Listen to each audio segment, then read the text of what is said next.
Good morning and welcome to the New York Stock Exchange. You are watching NYSE TV Live. I'm your host, Pete Ash, and we have a special broadcast this Monday, August 28th, 2023. Today, the New York Stock Exchange is honored to serve as the host to the leadership of the Intrepid Sea, Air, and Space Museum, as well as former crew members of the ship that houses it. They made their way down from Pier 86 to celebrate the 80th commissioning anniversary of the USS Intrepid. To honor the occasion, Susan Marinoff-Sosner, president of the Intrepid Air and Space Museum, will ring the opening bell. And to help captivate the excitement and significance today, we have NYSE's lead anchor, Trinity Chavez, there right on the legendary aircraft carrier that played a vital role in the U.S. Navy fleet from World War II through the 1970s. Trinity, good morning. Good morning, Pete. That's right. We are on board the Intrepid. We are on the flight deck where more than 24 aircraft call the Intrepid home. Again, this is a hugely significant day celebrating the 80th anniversary. And you know, it has such a rich history. I actually want to give our viewers a little bit of an idea of the rich history behind the Intrepid. It first started, it was launched in 1943. It was used in World War II, the Cold War, and the Vietnam War. It survived 5 kamikaze attacks and 1 torpedo strike. Intrepid also served as a NASA recovery vessel in the 1960s. Since 1943, over 50,000 members have served on board the Intrepid. It was decommissioned in 1974, though, and opened as a museum in 1982. Now, like I told you, more than 24 authentically restored aircraft that you're seeing right now is on board the Intrepid, including the Concorde. But right now, it's not on board. It's actually in Brooklyn where they are restoring it, but it will return to the Intrepid in 2024, in spring actually, in 2024, and it is a hugely significant aircraft, and we're going to take a look at that, and we will talk about that more when I speak to Jessica Williams, who is the lead curator here on the Intrepid. Pete? Thanks so much, Trinity. We'll check back with you in just a little bit. But right now, we're going to throw it to my colleague, Josh King, who is head of communications for ICE and head of corporate affairs for NYSE. He is live from the boardroom. Good morning, everybody. I'm Josh King. I'm the head of corporate affairs at the New York Stock Exchange. And on behalf of Lynn Martin, the president of the NYSE, Sharon Bowen, our chair, and John Tuttle, our vice chair, Chris Taylor, our head of listings, it is our great honor to welcome the leadership and staff of the Intrepid Sea, Air, and Space Museum and the former crew members of the USS Intrepid to celebrate the 80th anniversary of the ship's commissioning.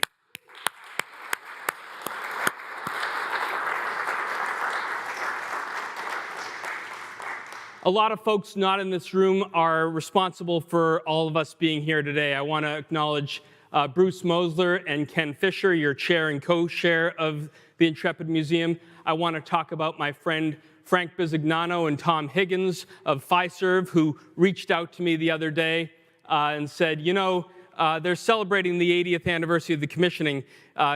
Is it possible you can find an opportunity for the crew members to come and ring the bell? I reached out to my friend Chris Taylor. We had this opportunity. You guys were available, so here we are. It's such a wonderful morning.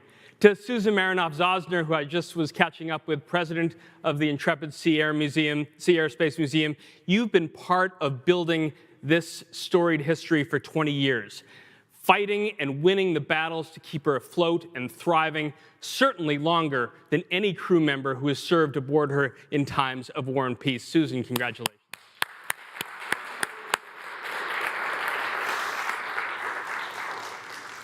But let's talk about the crew members. From World War II to Vietnam, the Fighting Eye has flown the ensign of this nation into harm's way. From the Marshall Islands in 1944 to the flight operations off Southeast Asia in 1989, Stu Gelband, Mike Hallahan, Mark Herskowitz, Mike Horvath, John Oliveira, Aaron Resnick, Al Schumacher, and Mark Wolf. You represent the 50,000 men and women who've served on the Intrepid since the plank owners like 97-year-old Ed Coyle and 99-year-old Edward Hill, who joined you a couple weeks ago at Pier 86 and sailed out of Pearl Harbor in the early months of 1944 to confront the Imperial Japanese Navy in the Marshall Islands and Truk Lagoon, To all of you who are here today and all of those who've served on Intrepid and flew off her deck, thank you for your service.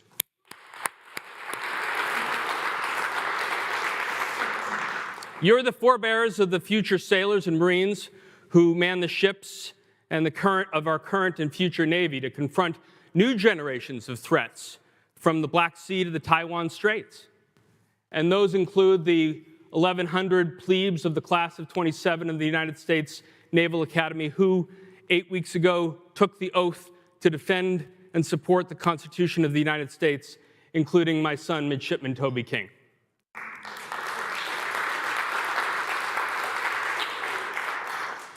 So when the USS Intrepid was commissioned on August 16, 1943, as the fourth Navy ship to bear her name, John F. Kennedy's PT-109 had just a couple weeks earlier been cut in half by a Japanese cruiser. These were critical months as Intrepid joined the fight, along with the carriers Essex and Cabot. Her aircraft helped neutralize 83 Japanese planes stationed on Roan and Moore, allowing the Marines to go ashore at the Battle of Kwajalein. During her many refits and recommissionings in the 30 years that followed, the shape of Intrepid's deck may have changed along with the technology and aircraft assigned to her, but she accomplished her new missions, like recovering Mercury astronaut Scott Carpenter and Gemini astronauts John Young and Gus Grissom. Through all the years, the sight of Intrepid's island over the horizon and the 11 on her hull have meant one thing: the United States is on the way. And that mission has carried on in the 41 years since the Intrepid Sea Air Museum has opened its doors to visitors in 1982. As I was telling Susan, a wide-eyed 17-year-old accompanying his parents on a sightseeing trip to New York City around that time, I was one of the now roughly 1 million people who every year make their way up the gangway to explore your exhibits and flight deck. I mean, to think about the number of students and visitors that you help educate and inspire about service, sacrifice, space, and science is an enduring tribute to the veterans with us today and those from Newport News Shipbuilding, now part of Huntington Ingalls. HII is our New York Stock Exchange ticker symbol for Huntington Ingalls, who laid down her keel 6 days before the attack on Pearl Harbor. The most recent carrier in our fleet, USS Gerald R. Ford, CVN 78, is another product of Newport News Shipbuilding, and now showing our flag and projecting our power to our allies and adversaries overseas. So, to the continuum of sailors, Marines, and aviators, the men and women who serve as links in the chain from Intrepid to Ford, again, the men and women of the New York Stock Exchange offer our most heartfelt thanks.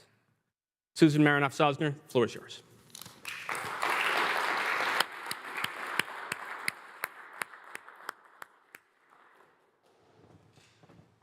I have to say, you have taken a lot of the things that I wanted to say more beautifully than I can ever say it. So what I will say is just a couple of words that on behalf of incredible colleagues here, on behalf of Ken and Bruce and all of our trustees, Tom, who helped us link this together, Chris, where did Chris go? Thank you so much to you, Josh. And also, as far as Frank Bisignano is concerned and Fiserv, we're grateful to him. But most of all, on behalf of these incredible former crew members, you represent the 50,000 who served, those who are still with us, more who are not. And for those, we want to say thank you to them, thank you to you. We honor your service every day. And what you allow us to do, and one of the things that we spoke about briefly, is you allow us to take your history and the technology that you used at the time, and we consider that to be a crossroads now, and we speak about it in that crossroads of history and innovation. And we take that information and we are able to teach kids going forward in ways that they want to learn. So whether it's virtual reality or augmented reality, from the 3D scanning that we did of this historic institution, the first of its kind, you're allowing us to deliver that information. And this group here comes and volunteers on a regular basis on the ship, and there's nothing more exciting and nothing more important than when people come on board and they get to hear from you firsthand, and they see and hear your experiences, And that is really second to none. Nothing can ever replace that. So we are grateful to you for the past, for the present, and everything you're allowing us to do going forward. So for that, a huge gratitude.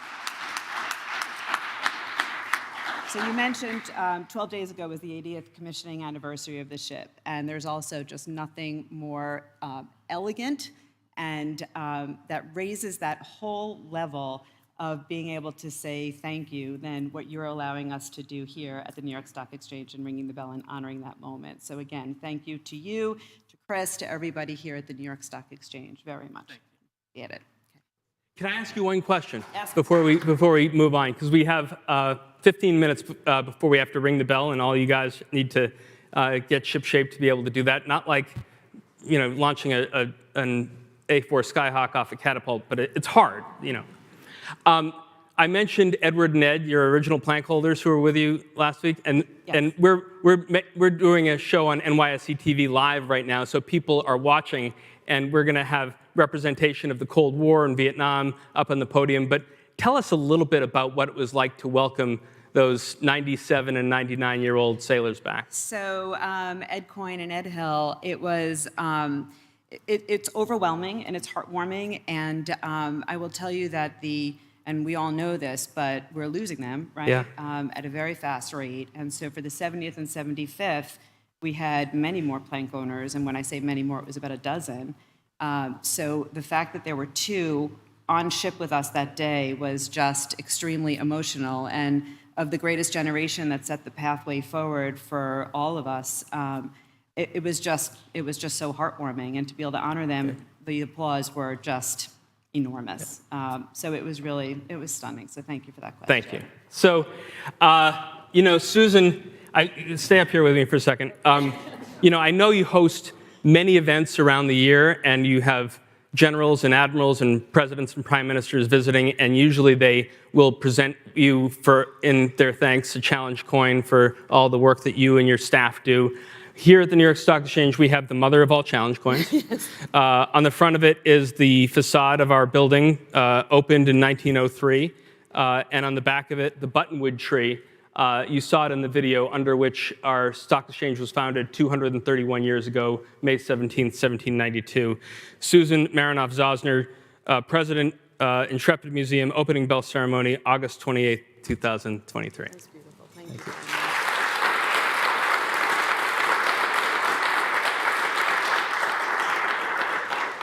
And because we want to make, and I'm sure you guys have all had plenty of challenge coins shared with you during your long careers, we want to make sure you don't leave without one as well. And everyone indeed in the room, one of these coins for everyone who's here. I just want to take the privilege of being able to hand them personally to our crew members, if I can. Thank you. Thank you. Thank you. Oh, thank you. Thank you. Thank you. There. Thank you. And we do have to make our way down to the floor right now, but so the folks who have a blue stripe on their badges will be with Susan and me up on the podium. We're going to exit out this door to my right, make our way. And again, that was Josh King, Head of Communications for ICE and Head of Corporate Affairs for the NYSE, along with Susan Marinoff-Zosner, President of the Intrepid Sea and Air and Space Museum. Josh mentioned his first encounter at 17, the same age as many of those plank owners were when they first joined the Intrepid all the way back in 1944. The Intrepid, now moored just 5 miles from the corner of Wall and Broad, has connections to the exchange going back through all the years it has since it arrived in 1982. You saw the gift presentation of medallions, a tradition that goes back here at the exchange to the late 1800s. But as Josh mentioned, those challenge coins, the smaller ones, a recent tradition that began just a decade ago, inspired by the military challenge coins that, as you saw, some of the people in the room handed over to Josh in exchange for the NYSE coins. Speaking of history, I wanted to dive deeper into the history of that iconic vessel. As Trinity mentioned, the USS Intrepid was commissioned on August 16th, 1943 as the third carrier of the Essex class. This classic carrier was designed to maximize the impact of naval aviation on the battlefield. The Intrepid and its sister carriers were instrumental in establishing the dominance of aviation within naval operations. They shifted the power between battleships and aircraft carrier as the primary strike weapon of the Navy. And in fact, the Intrepid played a role in the Battle of Leyte Gulf, the last time that battleships would ever face off on the water.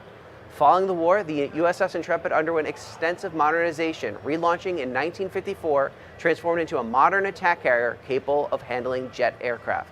This adaptation showcased its versatility and adaptability in a changing world. To talk more about it, let's bring Trinity back in, who is on the flight deck. Trinity, you're on the flight deck, working with the team there? Pete.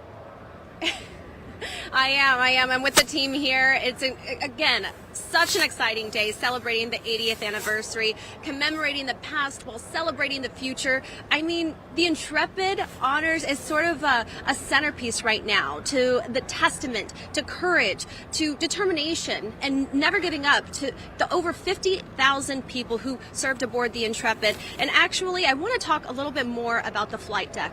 Okay, right now, we are seeing one of the fastest jets that are here on the flight deck, giving visitors, an opportunity to see the jets of more than 24 authentically restored aircraft, including this one right here, the Lockheed A-12, flown by CIA pilots, the fastest jet on board the Intrepid. It goes almost 2,300 miles per hour. It was used in Project Oxcart, a secret military program, and several other Air Force missions.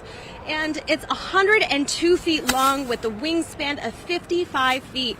Intrepid itself is 893 feet, so that's about 3 football fields. But I also want to talk about this jet right here that we're getting pictures of, the Grunham F-14. It's the Navy's first line fighter, and it was in commission from 1972 to 2006.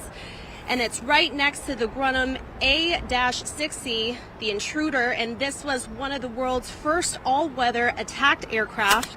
And again, this is a part of the more than 24 aircraft that are here on the flight deck, about 28 in total. Like I mentioned earlier, we also have the Concorde here at the Intrepid, and this is the first ever that flew at twice the speed of sound and still holds the record for the fastest transatlantic crossing by a passenger aircraft. Right now, we're getting pictures of the Grunham, as I talked about a little bit ago. And this was the Grunham F-14, Navy's first line fighter, again from 1972 to 2006. So it's hugely significant to be on board the Intrepid. As I said, it's a centerpiece representing resilience, determination, longevity, a representation to commemorating the past while celebrating the future of all of those 50,000 people who served on board the Intrepid. And just to be a part of the 80th anniversary celebration, again, such a historic moment in time. Pete? You're absolutely right, Trinity. Thank you so much. We'll check back in with you in a little bit. Now, we are just a few minutes out from the ringing of the opening of the U.S. equity markets. Before we do that, let's take a look back at what the markets did on Friday. Now, I thought it was interesting. I was looking at this. The markets closed up about 226 points on Friday, the Dow Jones Industrial Average. In August 1943, when the Intrepid was commissioned, the Dow itself was actually below 200. So our gains on Friday greater than the entire Dow on 80 years ago when it was found. We'll talk more about the markets as we get closer to the opening of them. And after the markets open, we'll be discussing with one of the floor's market analysts. We're now going to be seeing the Intrepid team, along with Josh King, making their way down to the Bell Podium. They're now below the Bell Podium, making a pit stop at the Distinguished Guest Book, where members of the executive team will sign their name, etching their name next to the dozens of thought leaders, entrepreneurs, and government officials who have signed their name in that book. After that, they'll do a little photo shoot, as you can see right now, with their in-house photography, capturing this moment before making their way up to the Bell Podium to open up about the markets. Now, the New York Stock Exchange is a host of many military events, particularly the Navy. The Intrepid itself has actually rang, or people from the Intrepid actually rang the bell. This will be the 7th bell ringing. And most recently, a New York native and a frequent guest on NYSE TV and at the New York Stock Exchange, Secretary of the Navy, Carlos del Toro, who immigrated to this city from Havana as a child and graduated from the Naval Academy, where Josh's son is right now, a year after the Intrepid Sea, Air, and Space Museum opened. He visited here and spoke last year with lead anchor Trinity Chavez while honoring our nation's veterans. Let's have a look.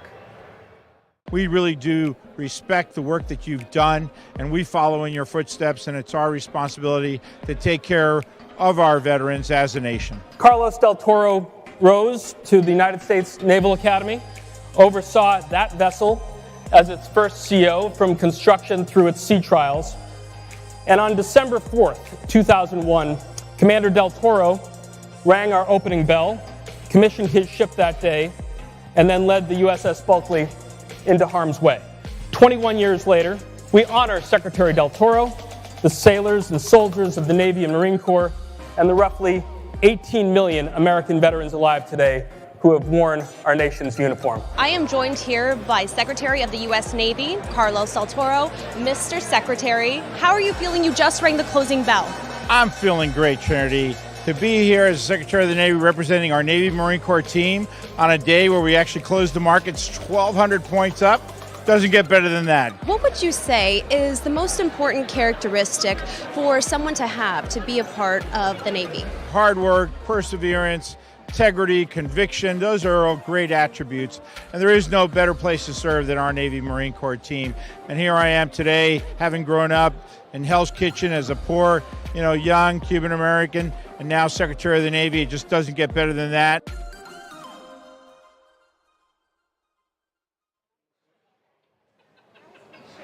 All right, I am now on the floor of the New York Stock Exchange. The opening bell group has made their way up to the bell podium. Looking over the shoulder, we're about 3 minutes away from the opening of the U.S. equity markets. Our trading floor is already active. The floor of the New York Stock Exchange is the last active trading floor in the world, with our market makers, designated market makers, and brokers coming together, particularly at the open and close, to help the equity markets open smoothly. So as we approach the opening minutes, they're taking all the information. Monday morning is always an interesting time.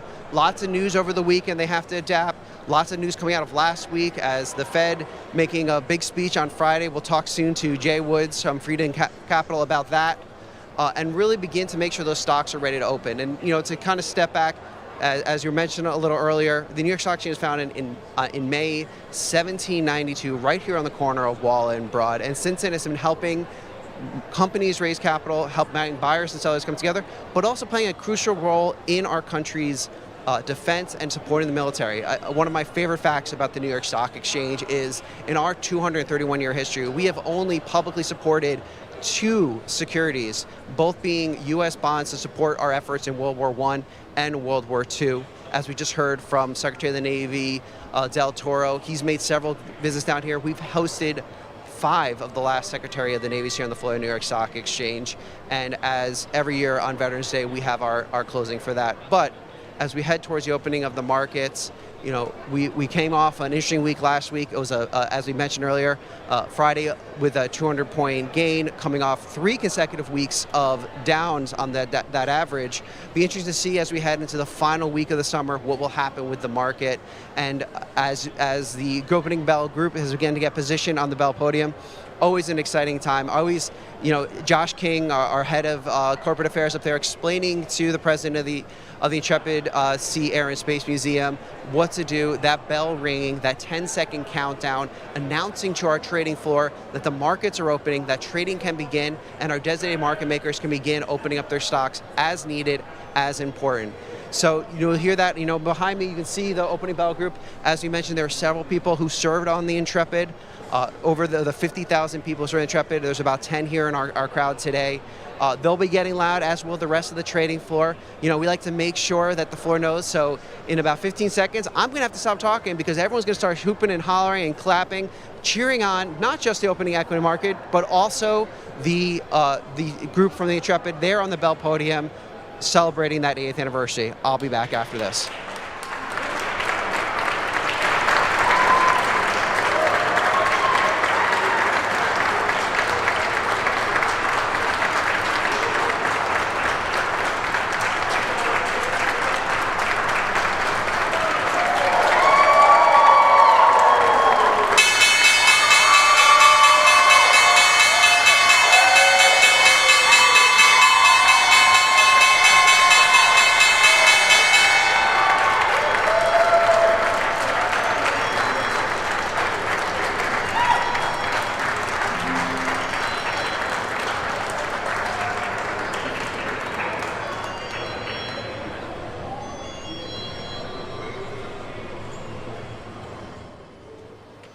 All right, the NYSE opening bell has rang. The markets are open. Great way to start off the week. I'm joined by my friend and the chief global strategist at Freedom Capital, Jay Woods. Pete, it's good to be with you. How you doing? I'm doing well. So, Jay, we were talking earlier about the history of the Intrepid. I didn't mention it originally was spent our bicentennial of our country down where you're from in Philly, and then headed up here to New York a little bit before you made your way from Philly up to New York. So, growing up, the kids, Intrepid, any memories? Oh, a lot of memories from the Intrepid. My oldest son, we spent as a Boy Scout, spent the night on the Intrepid, which was a great experience for the boys. It was a little cramped for the guys, but great time. And then we've been at the museum a couple times. No better place to go, and the views from there are fantastic as well. You know, my brother got to do that overnight. I never did when I was in the Scouts. So transitioning from the Intrepid to inflation, a bridge I never thought I'd make on television before. That's a tough one. Yeah. Well done. Thank you. On Friday, Fed Chair Powell gave a speech on inflation. What were your takeaways? Yeah, everyone down here was watching this speech at Jackson Hole. It's their annual economic forum. And the reason we were so focused on it was because the year before, it was a speech that really moved markets. This year, he struck the right tone with investors. The market did not sell off. In fact, we rallied. We're rallying a little bit today, which is nice follow through. And he basically is saying, we're going to stay the course. We are going to take each economic data point as they come. Inflation has been curbed slightly. Wasn't taking a victory lap. Wasn't patting himself on the back, saying things are moving in the right direction, but we're just not there yet. It still feels like we'll pause in September. I think we're done till the end of the year. But right now, he did not scare this market, and that's what we were looking for. Excellent. And our viewers are watching the wall signing as that opening bell group heads down to the trading floor. And speaking of the trading floor, you know, what's the mood this morning? You mentioned a early rally so far. Yeah, right now it's a nice little early rally. Last week of the summer, not going to lie, it's a little slow down here, short-staffed. We're coming into the end of August, so we're going to have some economic data, jobless claims, PCE, which is the inflationary number the Fed likes to watch, on Thursday. Friday, it could be a ghost town. Not too many earnings that have our eye outside of Salesforce, which is in the Dow, #1 stock this year in the Dow, and Broadcom on the chip sector on the heels of NVIDIA. And then we end August. August, unfortunately, lived up to the hype, which is not good hype. Down 4% in the S&P 500, 7% in the Russell. Has historically been a bad month. And what's worse, September. So halfway through these seasonal headwinds, we'll see how September kicks off Friday into next week, 3-day weekend, which is what we're looking forward to down here. Yeah, and you mentioned the history. That you're a technical guy. We've been hitting some interesting technical marks. You know, do you think this news coming out of this last week? You think the news heading into the holiday weekend? I'm already thinking vacation. You know, do you think that's going to change anything, or I mean, what do you see on the technical side? Yeah, right now, technically, we're at a very interesting inflection point. There are two levels in the S&P 500 I'm watching: 43.25, which was the old highs back in last August before Jackson Hole that we broke above, and we've been trading above. We tested it to the downside, it held, so old resistance became support. And then 44.60, we're in this little range right now. 44.60 is the 50-day moving average. We got there on Thursday, Friday, retreated, so I think we're going to be range bound for a little bit. We'll wait till we get through this 3-day weekend, and then the action could start kicking off as we get into the heart of September. Sounds good. Well, you know, I'll let you get back to what you need to do, watching those markets, watch those technicals, but thanks so much for joining us. Always a pleasure, and congrats to the people at the Intrepid. That was a great bell ringing. Amazing. So we're still waiting for that Intrepid group to make their way down. You know, they're enjoying that time in the sun up there, enjoying that moment, celebrating 80 years since the commissioning of the Intrepid. You know, it's interesting to think about how much things have changed. I mentioned before the bell, you know, the Dow 80 years ago is about 200. Jay's talking about testing limits around 35,000 for that Dow Jones, and continuing to think about how things have changed here. You know, the Intrepid undergoing multiple renovations to be able to bridge its existence from 1943 all the way to 1974, to think about the things we've had to do here to bridge from 1792 to 2023. It's really kind of an interesting comparison. And so I see walking up onto me on camera, I have joining us on the show is the president of the Intrepid Sea, the Sea, Air, and Space Museum. I think they added space since I was there as a kid. I just want to point that out. So, you know, I get a little caught up on that. You know, you were 5 years ago, you were actually right up on that bell podium. How did it feel to be back up there celebrating celebrating another anniversary? It's just so overwhelming because this is all for the former crew members at the time that we're celebrating the 80th anniversary of the commissioning of their ship, and to see how proud they are to be here and for us to be able to honor them with something so prestigious. It's enormous. It's just enormous. Yeah, and you mentioned upstairs in your speech talking about those original plank owners. You had two visiting you. As you think about that 80th anniversary, how has the mission of the museum changed? As you reflected upon that, unfortunately, that greatest generation has been replaced by the next generation. Well, the very core of our museum is always going to stay the same, and it always comes down to three words of honor, educate, inspire. However, we're doing different things today to be able to, as we've evolved, appeal to younger audiences. We have to. We're being told that the history in the history books is getting smaller and smaller about World War II. We need to keep it interesting so people can learn from our past in order to, of course, develop our future. So we have our combination of history and innovation, whether that's through virtual reality, augmented reality, digitizing the entire ship, delivering things in ways our youth wants to see it. So we will always have that core mission of educating, of teaching those of the intersection of history and innovation, but in really cool ways.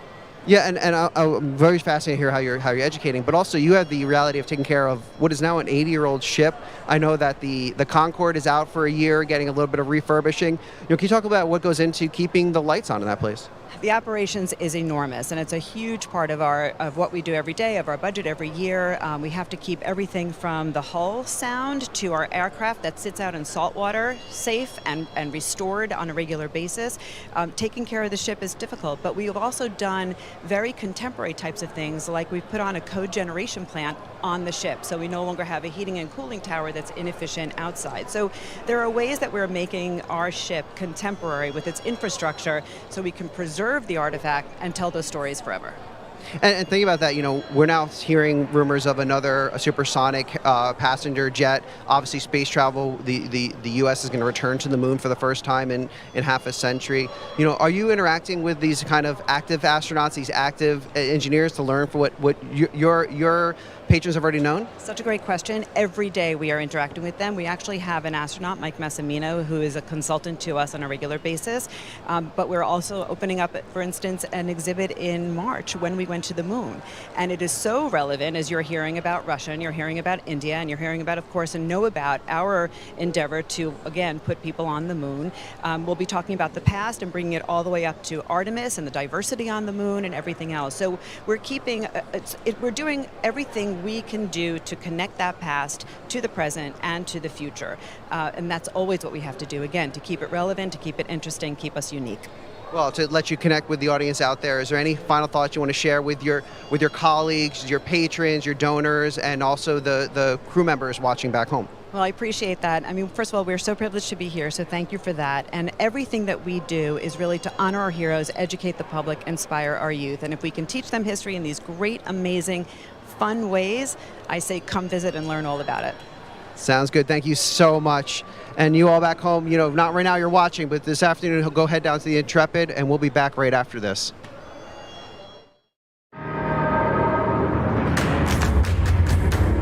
Connecting to opportunity is just part of the hustle. Opportunity is using data to create a competitive advantage.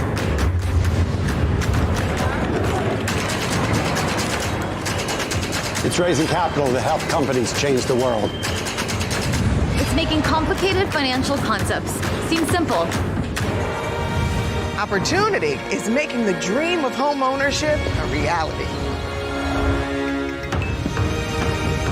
Writing new rules and redefining the game. And driving the world forward to a greener energy future. Opportunity is setting a goal. And charting a course to get there. Sometimes the only thing standing between you and opportunity is someone who can make the connection. At ICE, we connect people to opportunity.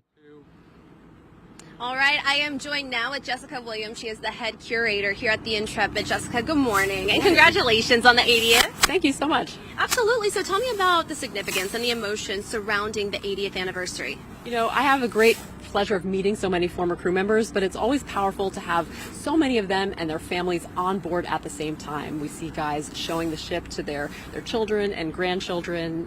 It's really very emotional. And of course, it's a great opportunity for us to learn more from them about what their service was like. And tell me about how this milestone truly resonates with you personally, but also from the museum's vantage point.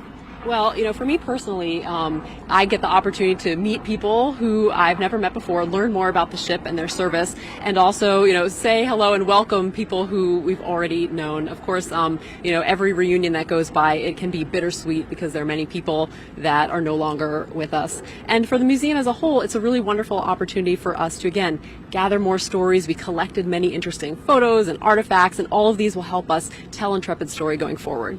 Amazing. And obviously the Intrepid has a rich history from its role from World War II to Vietnam to the Cold War. How do these diverse chapters contribute to that future storytelling? Yeah, well, we're living in the world where Intrepid was serving, right? Between Intrepid's service in World War II and the Cold War and the Vietnam War, these all, of course, impact the world today. And the technology that was being developed, you know, the space race, for example, now there's more missions planned, you know, future missions to the moon and things. So for the current generations, they are living in this world that Intrepid played a part in, and it's a really great jumping off point for us to talk about connections between the past and the future. And you know, as the head curator, you oversee the preservation and presentation of everything that comes into this museum.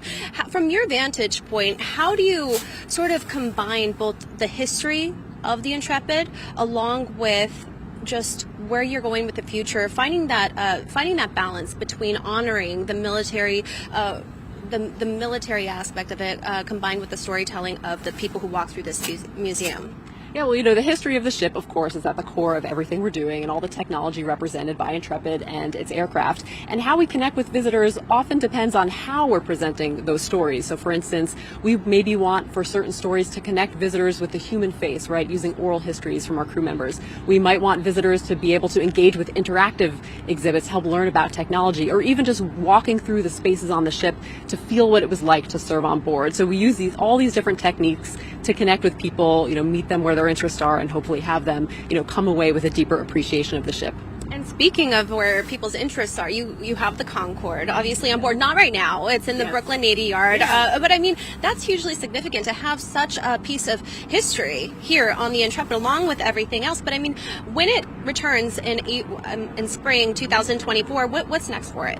Well, we're very excited that Concorde is off, getting a major exterior restoration. So as you say, you know, it'll be back again in the spring, and we're really looking forward to welcoming visitors back on board Concorde. You know, during that time, we'll be thinking again about how we tell that story and the best ways to connect Concorde with the visitors. So, you know, we'll stay tuned to see it back in the spring. And from your vantage point, how do you continue to preserve the significance of the Intrepid for future generations to come?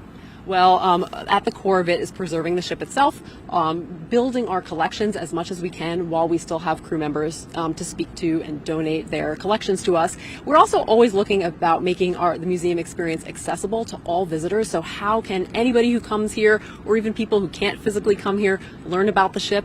You know, we're looking at using new technologies like VR and AR to open up other ways to engage with this amazing artifact. And speaking of this amazing artifact, we were talking a few minutes ago off camera about some of your favorite aircraft on board the flight deck, and we were talking about this one right behind us. Can you give us a little bit more history of it? Yeah, you know, it's great to be on the flight deck because it's really the ship's reason for being, right? It was a floating airfield, and I like this plane behind us. This is the E-1 Tracer because it's very puzzling to visitors. They look and they ask, what is that big thing on top of it? Well, it was a radome, so this plane was used to give the ship and its aircraft an idea of what was operating around it. And, you know, at the 80th, we had the pleasure of meeting a man named John Williams Jr., one of very few black officers to serve on board Intrepid. He was a naval flight officer, and his job was to operate the radar on this plane while it was serving in the Vietnam War. So again, great piece of technology and a new personal connection. Amazing. Well, thank you so much for that information, Jessica. I am going to toss it back to my colleague Pete Ash, who is on the floor of the New York Stock Exchange. Thanks so much, Trinity. You can see behind me some traders. I can see over his shoulder everyone from the opening bell still taking pictures, still soaking the moment in. And before we head out, we're going to throw it to Head of Corporate Affairs at NYSE, Josh King, with the last word.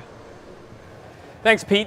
I mean, often when you tune into NYSE TV Live, you see stories being told of entrepreneurial vision and capitalism at work. The latest initial public offering celebrated on the Bell Podium of the New York Stock Exchange right behind me, where capital raised here allows companies to hire people, make miraculous discoveries, and bring new products to market that can literally change the world. And what you saw here today was something quite different, but inextricably related. A celebration of the men and women who defend capitalism and our very way of life across decades, enabling the freedoms that we all cherish and enjoy.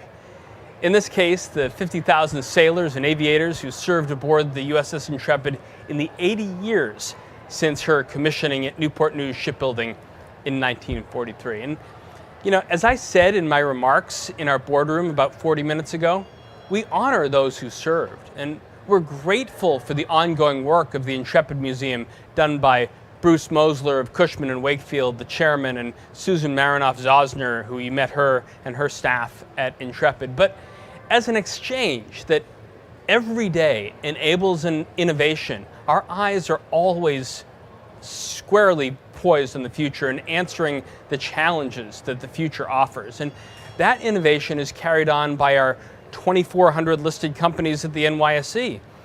Fiserv was the company that was helping bring the Intrepid here today, but it also includes the company that built and launched Intrepid 80 years ago, now part of Huntington Ingalls, which is NYSE ticker symbol HII.